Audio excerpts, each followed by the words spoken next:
And it is always good to be friends, to be with friends with so many people here who, as I look out across the room, have been there from the start, have been there from the beginning. And so Michelle wants me to say hello. She loves you. It was great to be in our house, sleeping in our own bed. We were a little disoriented because the Cubs looked like they might win the World Series. I noticed a bunch of my staff headed towards the north side pretty early last night. Before I get started, I just want to mention, because sometimes things get lost in the swirl. We all know that there's been a really serious hurricane down in Florida, North Carolina, South Carolina, Georgia. People were hit. They weren't hit as directly as we had feared, but it has left a lot of devastation in its wake. Lives have been lost. Property has been severely damaged, and there's still continuing risk of flooding going on. I've been in touch with the governors of the affected states. My team's been working to make sure that they're getting the resources that they need from the federal government. And even as TV cameras move on to the next story, we're going to be right where with the people in need to make sure that they're getting all the help they deserve. So for the folks in Florida, North Carolina, South Carolina, Georgia, the American people are with you in this time of need, and we're just going to keep on working to make sure that as the waters recede, that you're able to rebuild. And we're going to do everything that we have to do to make sure that we've got your back. Now, before I do anything else, I also want to thank the hosts of this evening. First of all, John and Bonnie Atkinson, thank you. Marty Nesbitt and Anita Blanchard, thank you. And Theaster Gates, thank you for your incredible hospitality in this great facility. A couple other people I want to acknowledge. Dick Durbin in the house. Congresswoman Sherry Bustos is here. Robin Kelly is here. We love Robin. Tammy Duckworth, I'm going to talk a lot about her later. Just a couple other people I see in the audience. Running statewide, Susana Mendoza's here. Where's Susana? We served together. She was in the House, I was in the Senate. And of course, the ageless Secretary of State Jesse White in the House. And when I was a senator, my state representative, Barbara Flynn Curry. And I said, now, I'm sure I missed a couple people. It's not because I don't love you. It's because I'm getting old and it's dark here, so I can't see everything. You know, you may have noticed that when I got here on Friday, I was doing an event for the DCCC, and then I thought it'd be a good time to just go ahead and vote. I'm not going to tell you who I voted for. It's private. You can probably guess. But, you know, here in Illinois, we're luckier than most. We don't just have one extraordinary candidate. We've got two extraordinary candidates at the top of the ballot. And I'm proud to call them both friends. Our next president, Hillary Clinton, and our next senator, Tammy Duckworth.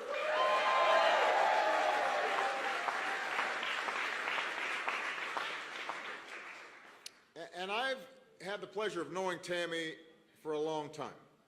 I could not be happier that she's running for my old Senate seat because I love being your senator. It was a great job. I got to spend time traveling across this great state, small towns, farmlands, the world's greatest city.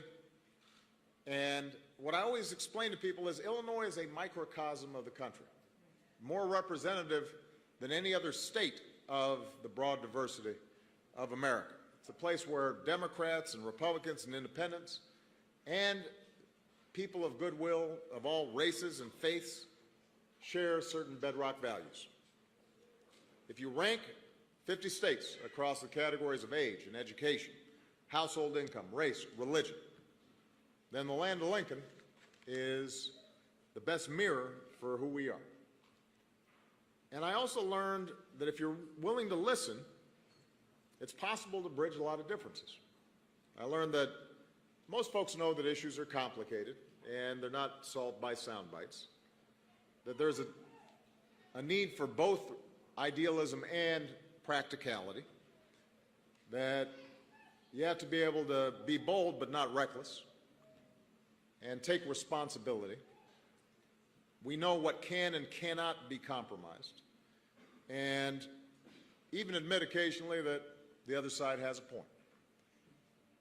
And that's what convinced me, in part, to run nationally, because I believe that if you could take some of that wisdom and apply it to our national politics. Uh-oh, is somebody calling? That's so embarrassing.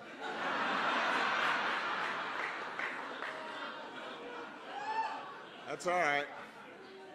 Where was I?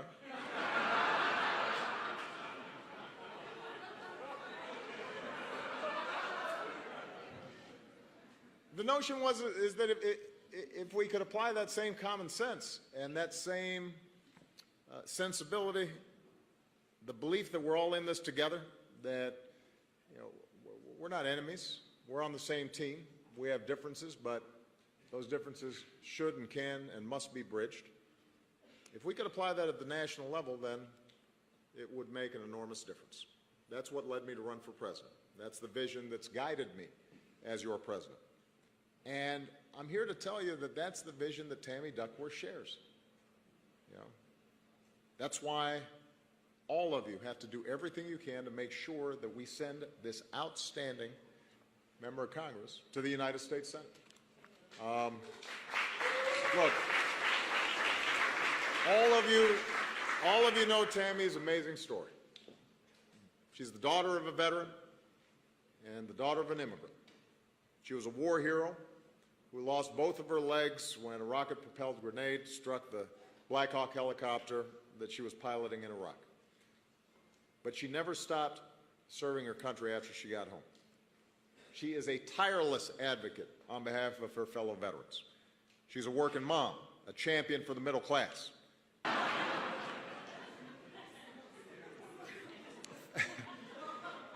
Think about where we came from and the road that we've traveled. 8 years ago, we were spiraling into the worst financial crisis and economic crisis the world had seen since the Great Depression, in the midst of two wars. Regard for the United States around the world was sinking precipitously. And together, we've fought our way back.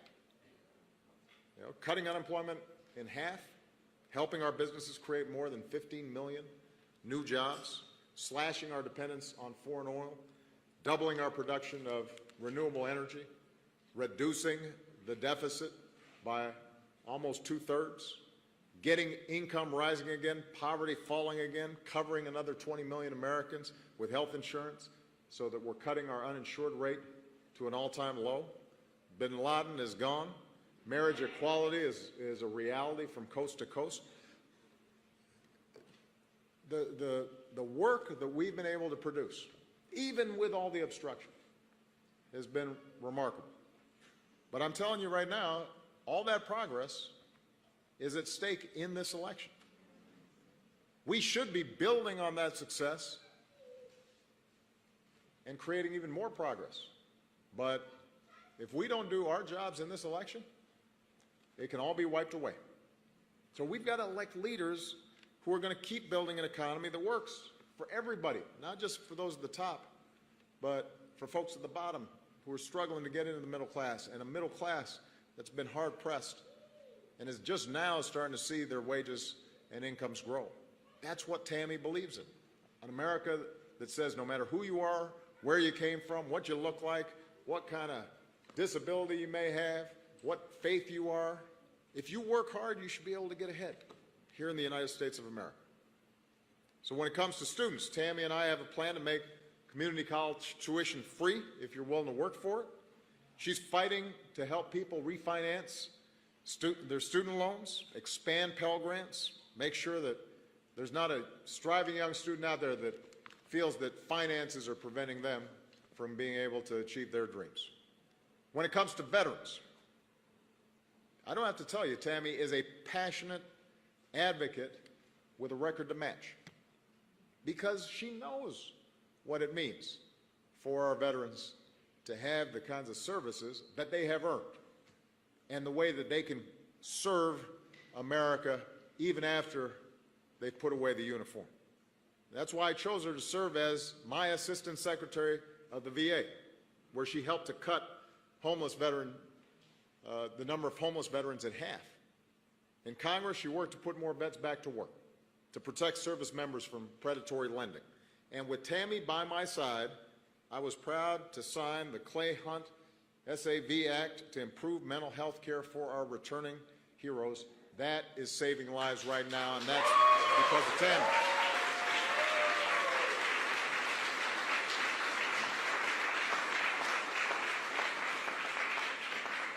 When it comes to seniors, Tammy's got a plan to make sure that Social Security benefits keep up with the cost of living.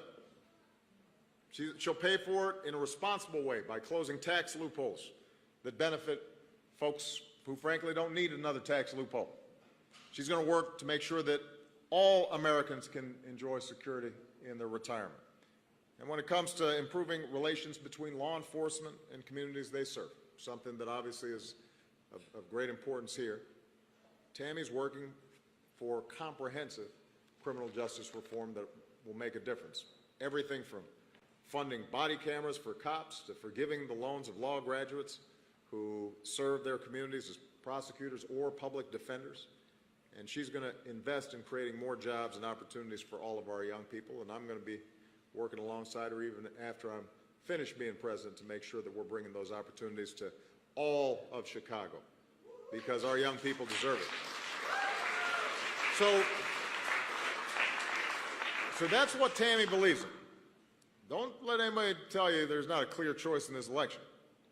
Tammy's opponent said no to free community college, said no to allowing students to refinance their student loans.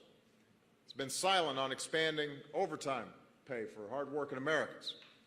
Now, he has said yes, but it was to turning Medicare into a voucher program, so that's the wrong answer. You should be saying no to that. His plan for the economy gives more tax cuts to the wealthiest among us and to companies that are shipping jobs overseas, while slashing investments in education, healthcare, infrastructure, all the things that would help us have a broad-based growth economy. Do you really think that he'd be a check on somebody like the guy running for president at the top of the Republican ticket, that he would be saying no to him?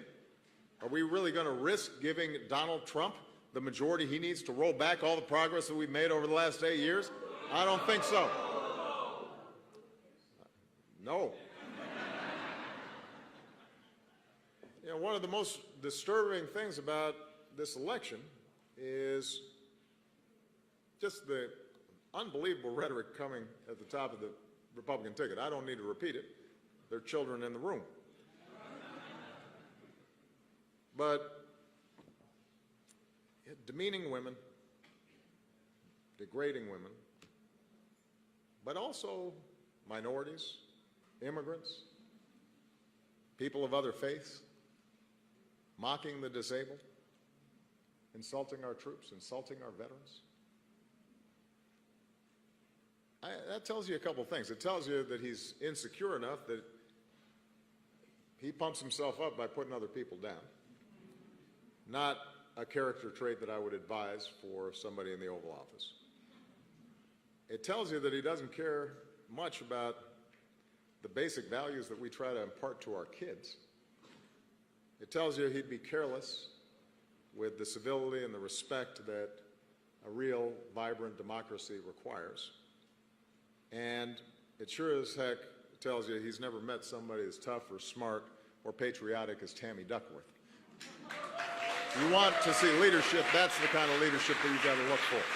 So, bottom line is this. If you want to send a message in this election, then you've got to vote for Hillary Clinton and you've got to vote for Tammy Duckworth. If you want leaders who actually respect Americans and value hard work, if you want higher wages, better benefits, a fairer tax code, a bigger voice for workers, equal pay for equal work, stronger regulations on Wall Street, then you should vote for Hillary Clinton and Tammy Duckworth. If you want a better kind of politics for our nation, if you want common sense and a commitment to facts and reason and a belief that here in America we're stronger together, then you got to vote for Hillary Clinton and you have to vote for Tammy Duckworth. And all of that is going to require you. You're going to have to work. You can't take it for granted. Too much is at stake to get lazy or take it for granted right now. We got to hustle. We got to work. We got to fight for it. So I'm asking all of you to join me. I'm asking all of you to work your hearts out. It's only 30 days. Work hard. Get out there. But if you're willing to work hard with me, with Michelle, and by the way, if you don't work hard, Michelle might, you know, you don't want to mess up with Michelle, I know. If you're willing to do this for me, then I am absolutely confident that not only are we going to win an election, but more importantly, we're going to send a message to our kids about who we are. We're going to reaffirm what this country is about. Look, well, one thing I've learned over the last 8 years is a lot of problems are hard. And progress is rarely overnight. Even in the great victories that we've had, like passing health care legislation that is improving the lives and saving lives of people right now, it's a grind. You got to battle it out. And whatever policies you've put in place, they're not going to be absolutely perfect, and then you got to tweak them and continue to work to expand and make them work even better. When you look at issues like climate change, you know that there's going to be, for every 2 steps forward that we take, there are going to be some folks who want to block progress. There's too much money in politics. We know that the lobbyists and special interests are still going to be having a big impact out there. So democracy is not easy. It requires citizens who believe deeply that this form of government, the idea that we all have a voice and that we listen to each other and engage each other and we argue, but we don't demonize each other, that out of that process comes something better. It requires work. It requires commitment. It's the kind of service that Tammy Duckworth understands. She's made the kinds of sacrifices that most of us can't imagine. And the kinds of sacrifices she and her family are now making aren't as obvious, but they're just as meaningful, because ultimately what she does is to show us what real patriotism means. She's showing us what true love of country means. And for her to succeed, for Hillary to succeed, it's not enough just to mark a ballot box, although that's important. We're going to have to make sure that we got their back every step of the way.